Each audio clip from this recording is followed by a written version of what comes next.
সব সময় তো মুরগির মাংস খাওয়া হয় আর একই রকমভাবে মুরগির মাংস খেতে আসলে ভালো লাগে না, তাই ভাবলাম আজকে একটু অন্যরকমভাবে রান্না করি। আসসালামু আলাইকুম সবাইকে। আজকে একটু পাটায় মশলাগুলো বেটে তারপরে রান্না করব ভেবেছি।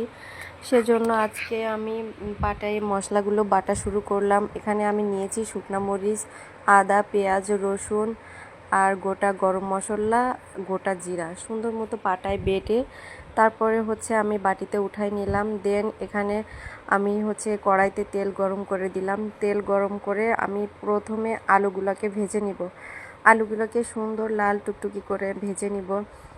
কে বলছে মুরগির মাংস খাবে না? এরকমভাবে রান্না করলে মুরগির ভিতরে যে ফ্লেভারটা ঢুকবে আর এত সুন্দর ঘ্রাণ বের হবে যে আপনাকে এক পিস হলেও খেয়ে দেখতে হবে, টেস্ট করতে হবে যে আসলে মজা কেমন হয়েছে। তো তারপরে গোটা গরম মশলা দিয়ে দিলাম। আর এই যে আমার সব থেকে ইম্পর্ট্যান্ট মশলা যেটা, সেটা হচ্ছে পাঁচফোড়ন। সামান্য পরিমাণে পাঁচফোড়ন দিয়ে তেলে গরম করে তারপর পেঁয়াজ কুচি দিয়ে দিলাম। তারপর বেটে রাখা সব মশলাগুলো দিয়ে দিলাম। দিয়ে তারপরে এটাকে সুন্দর মতো নাড়াচাড়া করে তারপরে আমি মশলার ভিতরে একটু পানি দিয়ে দিব, কারণ মশলাটাকে হালকা একটু কষাবো। তারপরে গুঁড়া মশলাগুলো দিয়ে দেব। আর পানি দেওয়ার কারণে গুঁড়া মশলা দিলে তখন পুড়ে যাবে না। এখানে আমি হলুদ গুঁড়া আর নুন ইউজ করেছি, কারণ আমি সব কিছু যেহেতু বেটে ইউজ করছি, এই কারণে আমি জাস্ট এখানে গুঁড়ো মশলা, হলুদ আর নুনই দিয়েছি। আর ধনিয়া গুঁড়া দিয়েছি, কিন্তু ওটা আর কি কাট হয়ে গেছে। তারপরে মুরগির মাংসগুলো দিয়ে দিলাম সুন্দর মতো। এবার এটাকে সুন্দর করে কষাতে হবে। সুন্দর মতন কষালেই তারপরে এর ভিতরে ফ্লেভারটা যাবে।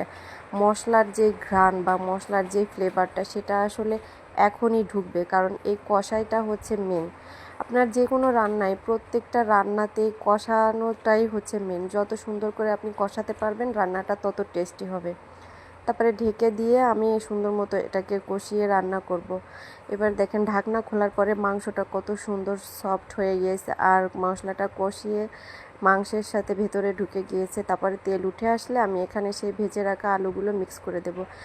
এর সাথে আলু দিয়ে আর একটুখানি মাংসের সাথে কষাবো আলুটাকে, কারণ আলুর যেহেতু ভেজে নিয়েছি আর কোনো কাঁচা গন্ধ নাই, তারপরেও হালকা একটু কষিয়ে নেব। তারপরে আমি পানি দিয়ে দিলাম।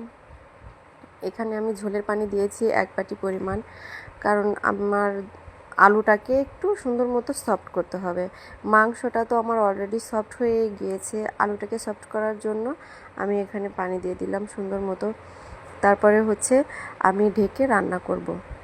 এবার দেখেন এই যে আমি সুন্দর মতন আর একটা কষানি দিলাম, মানে আপনার মাংস এবং আলু একসাথে কষানি দিলাম। দিয়ে আমি এখানে ঝোলের পানি দিয়ে দিছি। এটা একবারে ঝোলের পানি দিয়ে আমার আলহামদুলিল্লাহ রান্নাটা কমপ্লিট। আর আমি এরকম একটু ঝোল ঝোল রাখবো আজকের রান্নাটায়, কারণ একটু ঝোল ঝোল আমার মেয়ে পছন্দ করে, এ কারণে আমি একটু ঝোল ঝোল রেখেছি।